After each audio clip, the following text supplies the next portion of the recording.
Hello' everyone নমস্কাৰ আপোনালোক সকলোকে মোৰ চেনেলটোলৈ পুনৰবাৰ স্বাগতম জনাইছোঁ পোনপ্ৰথমে আপোনালোকক বহুত বহুত ধন্যবাদ মোৰ প্ৰথমটো ভিডিঅ' দিয়া আজি প্ৰায় এসপ্তাহ হৈছে আৰু ইমান কম সময়ৰ ভিতৰতে আপোনালোকে মোৰ ভিডিঅ'টো আঁকোৱালি লৈছে ইমান ধুনীয়াকৈ কমেণ্ট কৰিছে লাইকো দিছে আৰু মোৰ চেনেলটোত ছাবস্ক্ৰাইবাৰো এটা দুটাকৈ বাঢ়িছে 189 ছাবস্ক্ৰাইবাৰ এতিয়ালৈকে আৰু কাৰোবাৰ বাবে সেয়া বহুত কম হ'ব পাৰে কিন্তু মোৰ কাৰণে সেয়া বহুত বেছি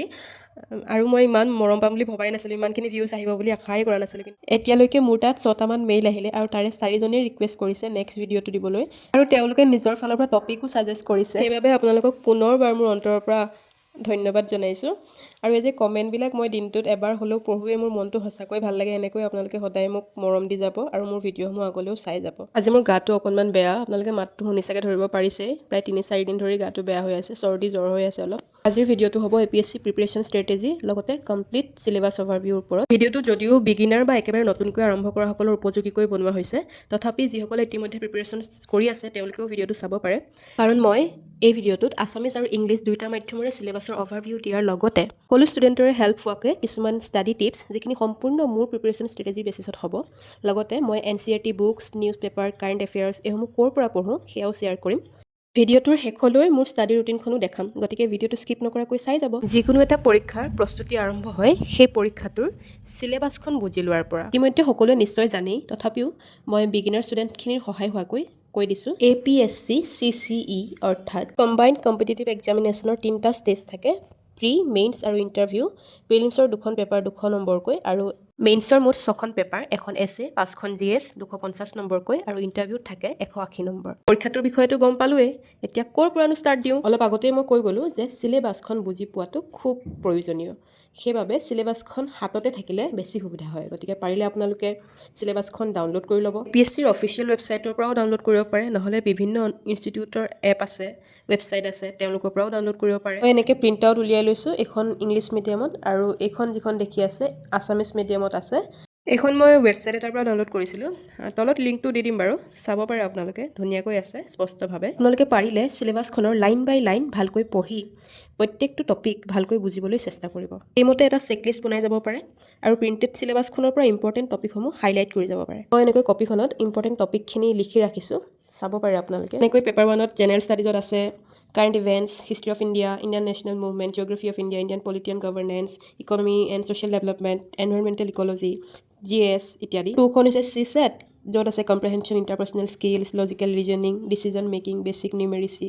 জেনেৰেল মেণ্টেল এবিলিটি এইবিলাক এইখন হৈছে কোৱালিফাইং পেপাৰ আপুনি 33% মাৰ্কছ পালেই পাছ কৰিব মেইনছৰ পেপাৰসমূহৰ ভিতৰত প্ৰথমখন হৈছে এছে 250 মাৰ্কছৰ যিকোনো কাৰেণ্ট নেশ্যনেল অথবা অসম ৰিলেটেড টপিকৰ ওপৰত আহিব পাৰে paper 2 Indian heritage culture history geography ইত্যাদি paper 3 governance constitution polity social justice international relations paper 4 technology economic development agriculture environment এইবিলাক topic paper 5 ethics integrity and aptitude paper 6 Assam specific topics history geography polity economy society culture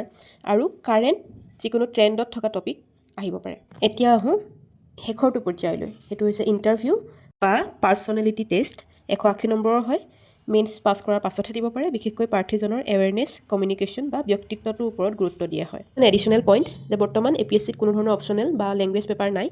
আৰু মেইনছৰ answer ৰাইটিংটো খুবেই বেছি important আগৰ বছৰসমূহৰ প্ৰশ্নকাকতসমূহো খুবেই দৰকাৰী লগতে চিলেবাছৰ টপিকসমূহ regularly revise কৰিলে আৰু শ্বৰ্ট নোটছ বনাই গ'লে আপোনালোকৰ সুবিধা হ'ব এতিয়া মই ক'ব বিচাৰিছোঁ কেইটামান ইম্পৰ্টেণ্ট প্ৰিপাৰেশ্যন ষ্ট্ৰেটেজি টিপছৰ বিষয়ে যিকেইটা মই নিজেও ফ'ল' কৰি আছোঁ আৰু আপোনালোককো জনাইছোঁ প্ৰথমটোতো মই ক'লোৱেই চিলেবাছখন জনাটো খুবেই দৰকাৰ second step PYQs previous year question papers যিখিনি খুবেই বেছি ইম্পৰ্টেণ্ট আপোনালোকে previous year question paper solve কৰি থাকিব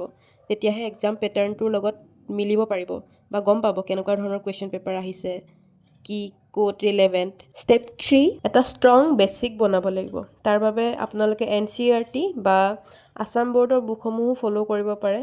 ষ্টেপ 4 কাৰেণ্ট এফেয়াৰ্ছৰ বিনে জীৱন অসাৰ পঢ়িব লাগিবই 5 নম্বৰ পইণ্ট এখন কনচিষ্টেণ্ট লগতে অলপমান ফ্লেক্সিবল টাইম টেবুল মেইনটেইন কৰিব পাৰিব লাগিব যাতে আপোনাক টাইম টেবুলখনে বান্ধি থোৱা যেন ফিল নহয় 6 নম্বৰ ৰিভিজন সপ্তাহটোত যি পঢ়িলে পাৰিলে সপ্তাহৰ শেষত আকৌ এবাৰ ৰিভাইজ কৰিব নহ'লে কথাবিলাক পাহৰি যোৱাৰ সম্ভাৱনা থাকে মোৰ মতে 7 আৰু 8 নম্বৰ পইণ্টটো খুবেই ইম্পৰ্টেণ্ট কাৰণ ডেইলি আনচাৰ ৰাইটিং প্ৰেক্টিছ আৰু মাজে মাজে মক টেষ্টসমূহ দি থাকিলে আপোনালোকে নিজৰ লেভেলটো কিমান কি আগবাঢ়িছে গম পাই থাকিব একেবাৰে শেষত পজিটিভিটি এণ্ড কনচিষ্টেঞ্চি মই ভাবোঁ এই পৰীক্ষাটোত যিয়ে কনচিষ্টেঞ্চি মেইনটেইন কৰি থাকিব পাৰিব শেষত তেওঁৱে গৈ জয়ী হ'ব। কনচিষ্টেঞ্চি বুলি ক'লে সেয়া সদায় 100% নহ'বও পাৰে, কাহানি বা 90%, কাহানি বা 80%, কাহানি বা 30, কাহানি বা 40 এনেকৈ থাকিব, কিন্তু থাকিব লাগিব। সদায়তো আৰু 10 ঘণ্টা 12 ঘণ্টা 14 ঘণ্টা এনেকৈ পঢ়াটো সম্ভৱ নহয়,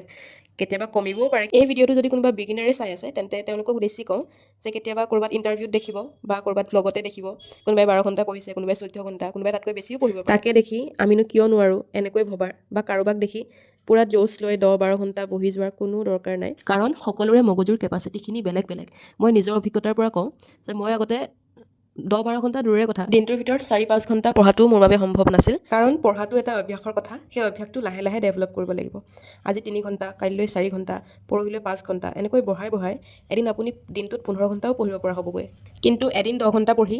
আকৌ যদি 10 দিন নপঢ়াকৈ থাকে তেন্তে আপুনি বৰ এটা লাভত নাথাকিব বুলি ভাবোঁ। বাৰু লেকচাৰ বহুত দিলোঁ, লেকচাৰ দিয়াত মই এনেও ভাল। এতিয়া কামৰ কথালৈ আহোঁ। অলপ আগতে যিখন স্ক্ৰীন দেখাই আছিলোঁ লেপটপৰ স্ক্ৰীনখনত যদি মন কৰিছিলে তেন্তে ধৰিব পাৰিব মই APSCৰ অফিচিয়েল ৱেবছাইটটোত গৈ তেওঁলোকৰ চিলেবাছখিনি কেনেকৈ ডাউনলোড কৰিব পাৰি সেয়া দেখাই আছিলোঁ। সিদিনা মোৰ ভিডিঅ'টো 2-1 কমেণ্ট কৰিছিলে যে বা সকলোৰেতো কোচিং লোৱাৰ সাধ্য বা সামৰ্থ্য নাথাকে, গতিকে তেওঁলোকৰ বাবে ফ্ৰী মেটেৰিয়েলছসমূহ এনেদৰে বিভিন্ন প্লেটফৰ্মত উপলব্ধ। মই আজি দেখুৱাই আছোঁ আমাৰ হাতত থকা মোবাইলটোতে বিভিন্ন ধৰণৰ উপযোগী এপ বা ইউটিউবত তেনেকুৱা ধৰণৰ কিছুমান চেনেল আছে, আপোনালোকে ফ'ল' কৰিব পাৰে। এতিয়া আকৌ আপোনালোকে নক'ব যে অকল নিজৰ কোচিং ইনষ্টিটিউটৰে ইউটিউব চেনেল বা এইবিলাক মেটেৰিয়েলছবিলাক কিয় ছাজেষ্ট কৰি আছে। তাৰ এটাই কাৰণ যে মই বৰ্তমান কেৱল তেওঁলোকৰ মেটেৰিয়েলছসমূহেই ফ'ল' কৰি আছোঁ। আগেয়ে অৰ্থাৎ যেতিয়া মই UPSC অৰিয়েণ্টেড প্ৰিপেৰেশ্যন চলাই আছিলোঁ তেতিয়া মই ভিজন IAS বা বিভিন্ন তেনেধৰণৰ চেনেল আৰু এপ কিছুমান ফ'ল' কৰিছিলোঁ, কিন্তু বৰ্তমান মই সেইখিনি ফ'ল' নাই কৰা, সেয়ে মই দেখুওৱা নাই। আৰু এয়া যে পাত লুটিয়াই আছোঁ, এখন মোৰ CSETৰ কপি, CSET কোৱান্টছৰ কপি। CSETৰ ক্লাছবিলাক আমাৰ শেষ হ'ল, এতিয়া মাজে মাজে ৰিভিজন কৰি থাকোঁ। তাৰপিছত এয়া আছামিজটিৰ কপি, ক্লাছৰ লগে লগে যিখিনি লিখি যোৱা হয় আৰু সেয়াই। আৰু এখন আমাৰ কোচিঙৰ মেটেৰিয়েলছ, এনেকৈ দেখাব পাৰি নে নোৱাৰি নাজানো, তথাপি মই অলপ দেখুৱাই দিছোঁ। মই কেনেকৈ শ্বৰ্ট নোটছ বনাই বনাই পঢ়োঁ সেয়াই দেখুৱাইছোঁ। বাকী নোট মেকিঙৰ ওপৰত মই পিছলৈ ভিডিঅ' আনিম, আৰু বুক লিষ্টৰ ভিডিঅ'টো ইয়াৰ পিছতে আহি আছে, গতিকে ইয়াত আৰু ডিটেইলছত নেদেখাওঁ। অথনি মই যিহেতু টাইম টেবুল মেইনটেইন কৰাৰ কথা কৈছিলোঁ, সেয়েহে মই ভাবিলোঁ যে মইনো কেনেধৰণৰ টাইম টেবুল মেইনটেইন কৰি আছোঁ তাকে অলপ দেখাওঁ বুলি। অৱশ্যে এইখন টাইম টেবুল মোৰ মোবাইলত থাকে আনকালে, আৰু মই